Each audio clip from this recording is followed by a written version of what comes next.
kuku lope-lope kamu sapa biang kero. Biang apa mah? Biang apa ya? Biang keladi. Biang keladi. Sekarang kita lagi di mana nih? Sekarang kita lagi di AX Tomporong. Jam berapa mas sekarang? 9:30 malam ya lope-lope. Masa 9:30 malam? Iya 9:30 malam.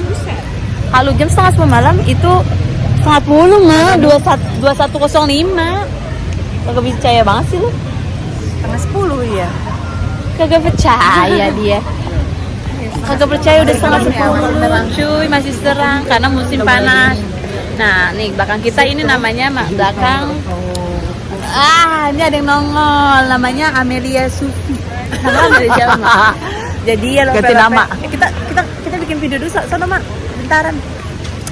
Jadi Anissa sekarang dia udah punya motor. Jadi kemana-mana dia pakai motor. Motor di mana mak? Yang mana? Lagi ada helmnya.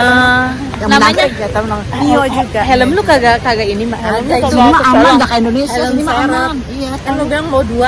Yang helm gue yang baru gue beli gue taruh di dalam. Kita lihat, kita review motornya Anissa. Ya, apa kita review yang sesuai dengan ukuran badan ya. Ukuran badan.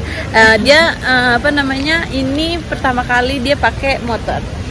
Dan lu mbak belum ada Insya Allah ada rezeki. Cuman kalau di sini bisa nggak pakai SIM ya kan? 50 cc lu aja. buka. Nah ini namanya motornya si Anissa. Nah ini buka.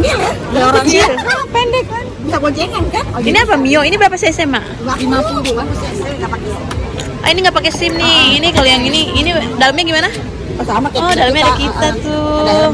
Cuman dia Namanya Mio mak. Itu buatan orang mana? CYM kayak Korea deh. Korea punya. Cina. Korea.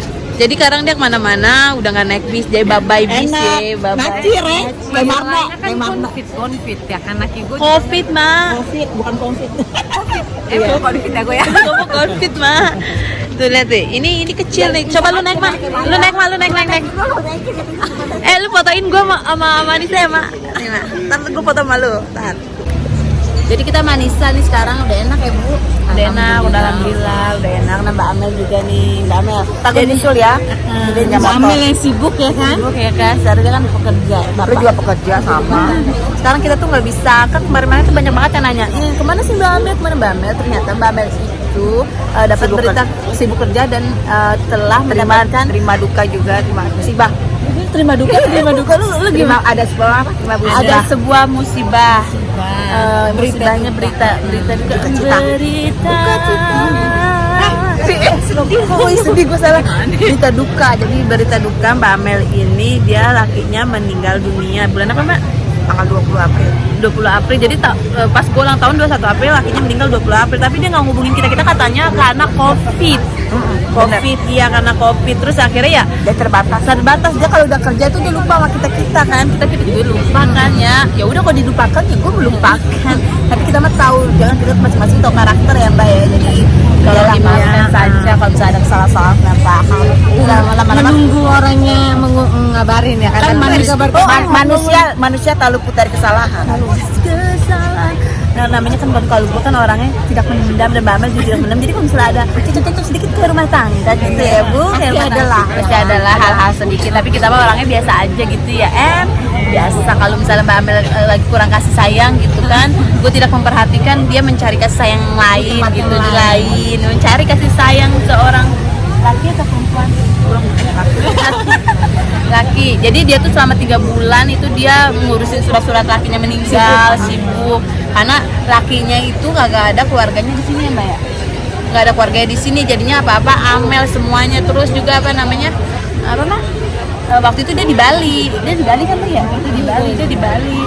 Nah, gue ada di sini. Cuman kita karena kan emang COVID kita waktu itu nggak boleh keluar ya. Udah nggak bisa keluar. Dia juga Amel ya udahlah percuma ngabarin juga kan itu kita nggak bakal bisa keluar gitu. Nah orang-orang pada makan di depan kita ini restoran kita bikin video. Tapi kan setidaknya Mei kan kita bukannya udah bisa. Iya udah bisa. Udah kelar. Dia belum 11 Mei. 11 sekolah. 11 Mei. Ya 11 Mei kan udah ini. udah pada Tapi nggak normal, belum normal. Iya, tapi kan nggak boleh udah pada boleh keluar gitu ya. Udah Konfirmong begitu lope-lope. Jadi apa namanya? Kok baru 2 menit dari tadi pesan gua lama ya udah ngomong. Jadi sekarang gua mau minta anterin sama Karang Amel janda. Janda. Emang bahasanya janda. Janda ditinggal mati. Janda. bahasanya janda apa nih? Jendos. Kalau orang Praja harus kalau orang Praja jendos gitu kan jendos. Jadi ya karena jendos gitu. Bebas lah, free. Ini Allah, ini mah janda kegatelan. Maksudnya mau pulang malam nggak ngelarang. Dia mau mecun. Mau pensiun dong, mesti Kalau keluar ya kita orang nongkrong ngumpul mikirin. Ya Allah. Biar kalau misalnya kita jadi dia dulu kan ada lakinya, jadi sekarang ya dia berusaha tegar lah. Gue tahu dia berusaha tegar buat sendiri. Namanya negara orang nggak ada. Kalau gue kan keluarga gue kan semuanya di sini. Istilah kata mertua gue di sini, Anissa juga di sini. Kalau dia mertuanya nggak ada yang bayar, nggak ada mertuanya, jadi dia ngurusin sendiri. Kan? Jadi ya sudahlah Harus Mbak. mandiri. Itu namanya kehidupan ya, kehidupan. Nah emang berputar roda kehidupan gitu. Untungnya dia masih kerja.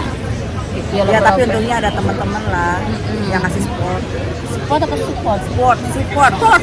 dikira olahraga ya.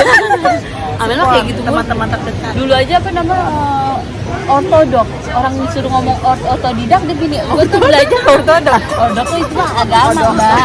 Dia salah ngomong, harus ngomong otodidak jadi ortodoks gitu. Amin mah begitu ya. Maklum otaknya setengah, waktu pembagian otak kan cuma setahun. Waktu lagi nyuci, lagi cuci piring. Gitu lope-lope. Nah sekarang penting nggak sekilo kurang seon. Iya, ya, masih ngerti kok dibilangin. Ya gitu deh lope-lope. Jadi ya begitu deh. Sekarang kita udah gua kerja hari ini pulang siang ya Maya, pulang siang dan masuk pagi. Besok gua masuk siang jadinya saya ketemu karena Sabtu Minggu dia kerja Amelnya. Gue libur. Kalau Anissa sih dia mah kerja dari rumah Ibu ya. rumah tangga dia. Iya, dia mah nyonya. Kerja dari rumahnya nggak kelar-kelar. Ya lope-lope. Nah, kita lihat suasana Eksang Porong malam-malam. Au. Sana Mbak. 9:30 nih Eksang Porong. Ayo keluar sekalian. Lu sen keluar. Lu lewat mana? Dia beda ke sana, kita ke Halo. sana. Kita ke sana. Ya udah. Ya udah lope-lope. Kabar-kabarin ya. Bye bye. Udah. Kabar-kabarin kalau makan pecel ya, yang gitu. Lu masak ikan dora aja. Diapain? Digoreng biasa. Dari rumah gue gorengnya. Itu keras gak? Soalnya kalau dari rumah gua bau ikan tan. Apa masaknya di luar kali ya? Iya di luar lah. Masaknya di luar aja jadi enak kayak krik-krik. Enggak, takutnya di rumah gue, tapi rumah lu ikannya dilayu. Nggak garing. Karena Iya. kan Panas. Ya. Panas. Ya udah. kalau enggak paling misalnya kalau digoreng tapi Nyambal nggak gampang dah. di oven. Nyambal mah iya di Kalau oven. manasin di oven. Iya. Iya kalau enggak iya masaknya di rumah lu, ngopennya di rumah gua. Bisa. Biar kagak bau amis dari rumahnya. Kan di luar masak. Kagak ada itu kan kompornya kan kagak ada. Kompornya kompor seri waktu itu mah. Iya. Oke. Mau kemana Mbak? Oh lu mau kemana? Oh yang pempek gue bikin dah. Ya udah. Ayo udah. Udah deh Mak. Jangan lebih dari pempek kecil ya. Itu aja kemarin enak cuy. Gue belum. Ayo, gue belum nyobain. Kok ada yang gua. ganteng Cuma bang. kirimin fotonya doang. Iya benar. Ini lope-lope. Gue sekarang karena gue kan ini pertama kali semenjak gue bisa nyetir, gue pertama kali ke center city ke kota. Kota lu tau sendiri peraturan banyak banget, belokan banyak banget, orang-orang banyak banget. Gue takut kan. Terus gue udah pakai GPS. Lu tau sendiri kan kalau GPS gue mah gue udah pakai GPS tapi tetap aja ini nyasar keder. Ini namanya Eksang Porong jam 9:30 malam ya Maya? Oke, tapi masih terang ya. Masih terang. Ntar malamnya jam 11 ya. Ini jam berapa nih masih itu? Lihat tuh. Masih jam berapa? Jam 10 kan 10. Setengah 10 ya? Setengah 10? Gue lihat Gue sampai rumah jam setengah 11 ini. Oh iya. Kayaknya sih Mak. Oh iya kan nggak macet ya jalanan. Tadi ngeber narik gas. Oh. Ini Eksang Porong, ini Sephora. Sephora tutup ya? Oh ditutup jam berapa? Kalau jam 10. Ini kita karena kan kalau parkir di sini, lope-lope, ini parkirannya mahal banget cuy. Ya kan? Berapa nih ntar lihat ya? Kita lihat nih, gue berangkat dari jam berapa? Dari jam 6. Oh gila. Sekarang kita menuju ke parkiran. Gue minta anterin Mbak Amel karena gue takut nyasar. Si Rian nih lagi bayar tiket bis nih, nggak tahu berapa nih selama dari jam 6 sampai jam sekarang, jangan sampai teng 30 euro. Ternyata murah. Ternyata 6 euro 20. Pakai 3 jam. 3 jam Pakai 51 visa ya? minat. Master dong, nggak bisa master. enggak bisa. Oh, bisa.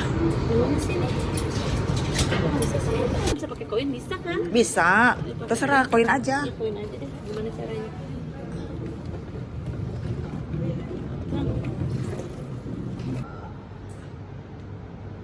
Koin dong. Nggak. Oh, 5 euro. Lepas sekarang kita baru bangun tidur. Ya Allah. Lihat muka gue, ada muka bantal ya. Abi, lihat bi sini bi. Sini. Iya. Ah. Buat pisah. Sekarang ya Allah, berantakan banget rumah. Nah, malam tuh ya pas gue pulang itu kan gue baru pertama kali ke Eksang Porong ya. Buset dah. Itu gue muterin tuh lampu merah tuh ada kali 4 kali. Harusnya nih ya, gue kan liat GPS ya. Liat GPS terus gue lewat tol pulang tuh habis nganterin Mbak Amel kan. Ya Allah, itu lagi kata gue ini lagi nih tempat, ini lagi tempat, ini lagi tempat. Buset dah.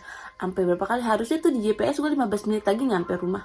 Pas gue salah jalur 28 menit lagi baru nyampe rumah. Itu biji mana lope dah. Ya Allah. Ya begitu dah lope. Abis terus gue juga ini banget kan kalau di Eksang Porong itu kan kota ya. Jadi banyak banget orang pada lalu lalang. Terus lampu merah banyak banget. Nah tadi gue tuh ada lampu merah kan kalau di kota gitu Eksang Porong lampu merah kadang-kadang ada CCTV-nya gitu. Terus kalau misalnya kita ngelewatin dikit aja udah kita kena tiket surat cinta dari polisi, entah suruh bayar itu. Nah gue kagak tahu nih gue kenapa kagak, karena pas ada lampu merah gue nyusruk nyusruk. Nah terus gue liat lampu merah, jadi gue berhenti di zebra crossnya. Akhirnya gue mundur lagi, untung kagak ada mobil di belakang gue. Aduh ribet dah, gue ogah banget dah kesana lagi. Habis gimana ya kalau misalnya gue naik ke angkutan umum itu pulang pasti lama, sedangkan mobil cuma sampai jam 7 kalau salah deh. Lah gue aja jam 9:30 masih di sono gitu dah ya. Akhirnya udah lama gak ketemu Mbak Amel, ketemu ya ternyata begitu ya. Kita doain aja semoga yang baik-baik aja dah ya, karena Mbak Amel kan sendiri. Terus kita tanya lu mau gimana gitu, lu mau tinggal di Mare apa mau balik ke Indonesia. Secara kan dia kagak ada suaminya udah meninggal, terus keluarga lakinya juga bodo amat, kagak peduli gitu sama dia, mas istilah kata. Jadinya Mbak Amel semua. Terus kata Mbak Amel ya gue di ini baik di Prancis baik, karena dia kan udah kerja, udah dapat CDI gitu ya, walaupun udah kerja di hotel Mbak Amel. Jadinya percuma kalau sendiri ke Indonesia juga dia mau kerja apaan, mau ngapain gitu. Ya udah begitu dah ya kurang beruntungnya Mbak Amel itu keluarga lakinya kagak peduli gitu sama Mbak Amel. Gue yang gregetan gitu istilah katanya lakinya kan dirawat dari 3 bulan gitu ya, waktu kan udah COVID, jadi Mbak Amel nggak mau nelfon siapa kan, emang nggak boleh ngejenguk kan. Jadi 3 bulan dia dirawat, itu katanya dari pihak keluarga lakinya nggak ada yang nengokin. Terus pas kan lakinya itu kan dibakar ya, dikremasi. Nah dikremasi itu pembayarannya kalau nggak salah Mbak Amel bilang gue sekitar 3.000 buat bayar bayar kremasi. Nah kan Mbak Amel nggak ngabarin gue, namanya kita waktu itu ada misunderstanding. Kalau gue kan orangnya Mbak Amel udah tahu karakter gue juga udah tahu karakter Mbak Amel, jadinya misunderstanding. Mbak Amel ya begitu dah ya, kalau gue emang orang yang nggak pendendam gitu, jadinya dia nggak pendendam, jadi biasa aja gitu. Akhirnya sama kita kan udah nggak ada komunikasi udah lama tuh sama Mbak Amel. Nah pas nggak tahu kenapa gue sempat mimpin dia juga, gue mimpin Erika juga mimpin dia. Ternyata lakinya tiba-tiba gue nggak tahu, gue telepon kan tuh Mbak Amel, diangkat kan sama dia. Terus dia bilang laki gue meninggal. Lah gue kaget pas gue bilang buset dah lakinya meninggal. Yaudah gue langsung gue waktu itu kerja ya, jadi nggak banyak waktu gitu ya. Akhirnya gue langsung ya udah kita ketemuan deh Kamis. Gue ketemu sama dia tuh yang hari itu gue ketemu sama dia Kamis. Hari apanya tuh ya, karena gue Kamis kan masuk pagi, Kamis gue masuk pagi, jadi gue pulang sekitar jam 1 siang. Akhirnya sorenya gue ketemu Mbak Amel. Nah Jumatnya gue masuk siang, jadi enak gitu ya. Begitu deh ya. Jadi pas dia bilang cerita lakinya pas lakinya dibakar itu harus biaya 3.000 euro, sekitar berapa ya, sekitar 45 juta. Sedangkan lakinya itu kagak apa namanya, dari pihak suami, dari pihak laki, dari keluarga lakinya itu nggak ada yang mau ngurusin, cuma dikirimin 600 euro kalau nggak salah. Mbak Mel cerita sama gue, cuman kirimin 600, sisanya Mbak Mel kudu bayar gitu, kudu bayar sendiri. Akhirnya temennya lakinya Mbak Mel itu minta surat minta surat keringanan dari Lameri. Akhirnya Mbak Mel disuruh bayar cuma 1.800 euro gitu. Nah akhirnya itu udah bayar kremasi. Nah terus sekarang Mbak Mel kudu bayar rumah sendiri. Biasa kan kemarin kan lakinya dia bayar, ada yang bantuin, dah istilah kata lakinya yang bayar. Sekarang lakinya udah apa namanya, udah nggak, Mbak Mel sendiri gitu. Gue nggak tahu, udah kayaknya Mbak Mel lagi ngurus surat-surat buat keringanan untuk pembayaran rumah juga gitu kalau nggak salah. Kalau janda kan begitu ya, apalagi untungnya Mbak Mel nggak ada anak. Coba lu bayangin kalau ada anak, nggak ada keluarga di sini, gila. Gue alhamdulillah keluarga laki gue semuanya di sini. Kalau Mbak Mel sama gue keluarga lakinya kagak begitu ini, nggak, mobil yang Mbak Mel aja diambil sama itu, sama apa namanya, sama adik ipar ya lakinya. Padahal kata Mbak Mel adik ipar ya lakinya itu nggak ngurusin apa-apa, nengokin juga kagak. Waktu lakinya dibakar, lagi dikremasi gitu, waktu dikremasi kagak datang. Terus waktu abu lakinya dibuang dia kagak bantuin. Kan gede banget ya, itu keluarga kayak apa gitu macam. Terus akhirnya mobil Mbak Mel diambil, mobil waktu Mbak Mel beli, kan beli itu sama lakinya, mobil diambil sama itu, terus dijual kali ya. Pas Mbak Mel kesana katanya udah nggak ada. Kan gue yang gregetan, Mbak Mel cerita sama gue, terus gue bilang, terus kenapa lu nggak mau ambil Mbak? Yaudah gue nggak mau ribet deh, kata dia gitu. Ya elah Mbak, soalnya walaupun itu kan kita, walaupun ini kan Mbak Mel bisa dijual lagi, duitnya nanti buat Mbak Mel gitu. Ya begitulah ya, makanya gue bilang udah lu sama gue ya ini aja, kalau ada apa-apa mau datang aja, nggak usah sungkan-sungkan, gue gituin kan Mbak Mel. Ya mudah-mudahan aja itu deh ya, apa namanya, semua dilancarin gitu, semua dilancarin deh ya, semoga aja, gue bilang gitu. Dikasih kesabaran ya. Yaudah gitu-gitu aja lah, gue baru bangun tidur nih, mau gue beres, tau kan rumah gue udah kaya, abang tahu udah kayak gak jelas, beres dulu pokoknya. Jangan lupa di like, di subscribe, di komen. Muah, bye bye.